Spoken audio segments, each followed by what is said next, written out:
Driving licence ఉందా పరిస్థితి ఎంతో మంది జీవితాలతో ఆడుకోవాలనుకుంటున్నారు మీరు. ప్యాసింజర్ ఉన్నారు, నువ్వు దూరుతాను. రేపొద్దు జరగడం జరిగితే ప్యాసింజర్ లో నువ్వు తాగి బండి తోలితే టేక్ ఇమిడియట్ యాక్షన్.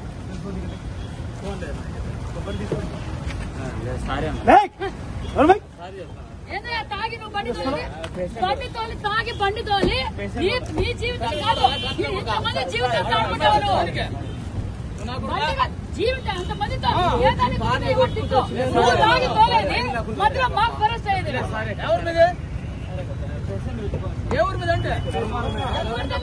నువ్వు తాగి బండి తోలితే ఆ పక్క జనాలకి చెప్పాలి.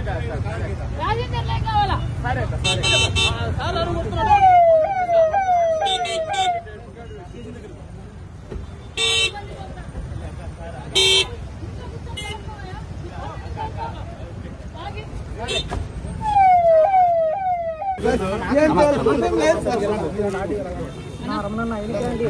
టైం లేదు అన్నకి.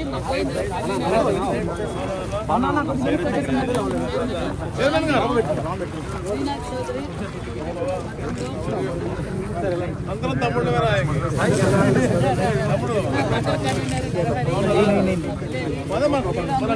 పరిచయం చేసుకుంటే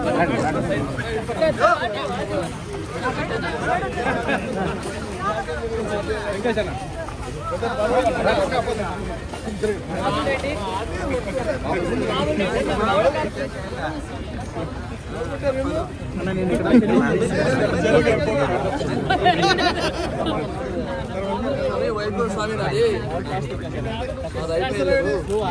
లేరు. మండల కన్వీనర్ నాది, సీనియర్ లీడరు. ఇప్పుడు మండల కన్వీనర్ కొమ్మన్నపల్లి బాబు పెట్టే నేను కూడా అందరూ ఉన్నా నువ్వే ఓన్లీ వన్ ఓనర్ పియాకి నువ్వే.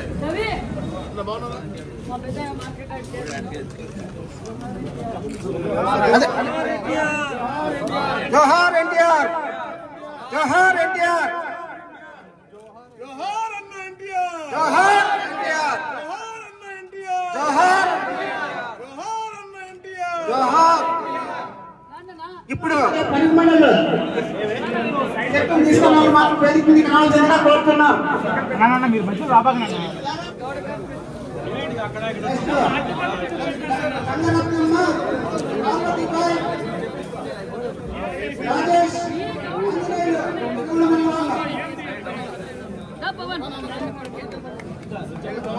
అన్న అయిపోయాడు కొంచెం.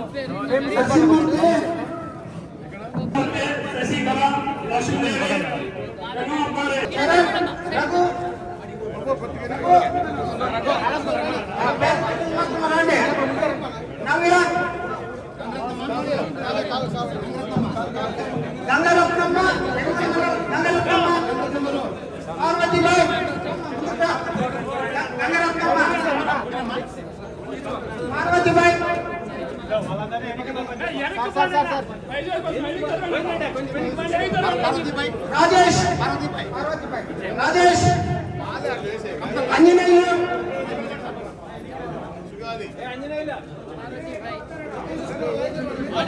నరసింహమూర్తి, రతమ్మల నరసింహమూర్తి, శశికళ, లక్ష్మీదేవి, రామలింగ, కార్తీక్, రతన్ మండల్, నెక్స్ట్ సోమంతపల్లి మండలంలో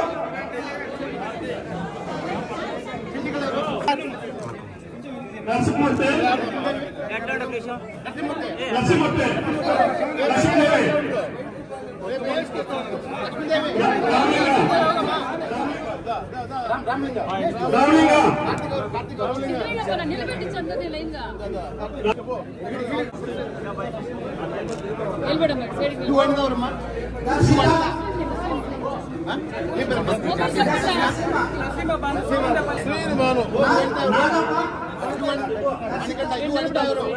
నాగప్ప మణికంఠ సాలమ్మ కిందికి రండి. మన రాష్ట్ర మంత్రివర్యులు సైతమ్మ గారు మరియు రాష్ట్ర రెవెన్యూ మంత్రి సత్యప్రసాద్ చేతుల మీదుగా చెక్కులు పంపిణీ జరుగుతుంది. మీ అమూల్యమైన సందేశాన్ని ఇచ్చి మిమ్మల్ని తొందరగా, ఎందుకంటే అక్కడ రెవెన్యూ స్పోర్ట్స్ జరుగుతోంది, అన్నని పంపిస్తాం. Thank you. చాలా సంతోషం. ఎందుకంటే సవితమ్మ దగ్గర ప్రోగ్రాం అంటే ఇప్పుడు కూడా హడావిడిగా, ఒక ఉల్లాసంగా, ఒక ఉత్సాహమైనటువంటి రీతిలో ఉంటాయి. ఇక్కడ వెయిట్ చేయాల్సిన అవసరం లేదు. అందరూ కూడా ఒక వైబ్రెంట్ మూడ్లో, మంచి మూడ్లో ఉంటారు. అందరూ కూడా అన్ని ప్రోగ్రామ్స్ కూడా ఏదైతే టైం స్లాట్ పెట్టుకో అలా పకడ్బందీగా చేస్తుంది. ప్లస్ అందరితో మమేకమై బ్రహ్మాండంగా కార్యక్రమం చేస్తుంది. కాబట్టి ప్రత్యేకంగా మా సవితమ్మకి నేను ఒక అభినందన తెలియజేసుకుంటా ఉన్నాను.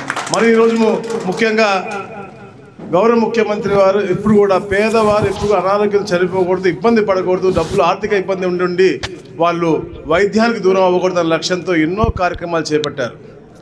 ఎన్టీఆర్ వైద్య సేవలో ఎన్నో రకమైన కార్యక్రమాలు వచ్చే విధంగా ఆసుపత్రులతో మాట్లాడి ఎక్కడ ఆటంకంగా రాకూడదని చెప్పేసి కూడా చూస్తూ ఉన్నారు. అయినప్పటికీ కూడా వాటిని రానిటువంటివి ఉండి ఏదైనా వేరే ఆసుపత్రిలో వెళ్ళినప్పుడు ఆర్థిక ఇబ్బందిగా భావించకూడదు పేదవాడని లక్ష్యంతో ఈ సీఎం రిలీఫ్ ఫండ్ నిజంగా అది ఒక సంజీవిని. పేదవాడు ప్రైవేట్ ఆసుపత్రులు అవ్వచ్చు, ఇతర ఆసుపత్రుల్లో కొన్ని బయట చేయనటువంటి ఇబ్బందికరమైనటువంటి ఆపరేషన్లు అవ్వచ్చు, లేదా ట్రీట్మెంట్లు అవ్వచ్చు, వాటికి ఆర్థికంగా వాళ్ళు పెట్టుకోగా వెంటనే, అందులో ముఖ్యంగా మా సవితమ్మ అయితే మేము ఎప్పుడు లొల్లి చేస్తూ ఉంటుంది, అల్లరి చేస్తూ ఉంటుంది. వెళ్ళి ముఖ్యమంత్రి గారి దగ్గర కూర్చుని ఏ ఒక్కటి కూడా మిస్ అవ్వకుండా ప్రతి ఒక్కటి మా పెనుకొండ వెనుకబడిన ప్రాంతం, ఆ ప్రాంతంలో పేదవాళ్ళు ఎక్కువ మంది ఉన్నారు, అందరికీ కూడా ఆర్థికంగా అండగా ఉండాలి అనే లక్ష్యంతో గౌరవ ముఖ్యమంత్రి గారి దగ్గరికి వెళ్ళి అన్ని రిలీఫ్ ఫండ్, సరే ఒక రూపాయి అటు ఇటు అవ్వచ్చు, కానీ ఎందుకంటే రాష్ట్రంలో ఆర్థిక పరిస్థితి కొద్దిగా ఇబ్బందికరంగా ఉంది కాబట్టి దాని ద్వారా ఏదైతే గౌరవ ముఖ్యమంత్రి ఆలోచన ఉందో అది క్షేత్రస్థాయిలో అమలు చేయడంలో అద్భుతంగా పెనుకొండ చేస్తూ ఉన్నారు. దాంట్లో భాగంగా ఈరోజు ఈ యొక్క ఆర్థిక సాయం, ఇదే కాకుండా అభివృద్ధిలో కూడా ఈ ప్రాంతం దూసుకుపోతూ ఉంది. ఈ ప్రాంతంలో గతంలో ఎలాగైతే కియా తీసుకొచ్చామో మనం 14-19లో, ఇంకా దాని అనుసంధానంగా ఎన్నో యూనివర్సిటీలు కానీ ఎన్నో పరిశ్రమలు వచ్చినాయి.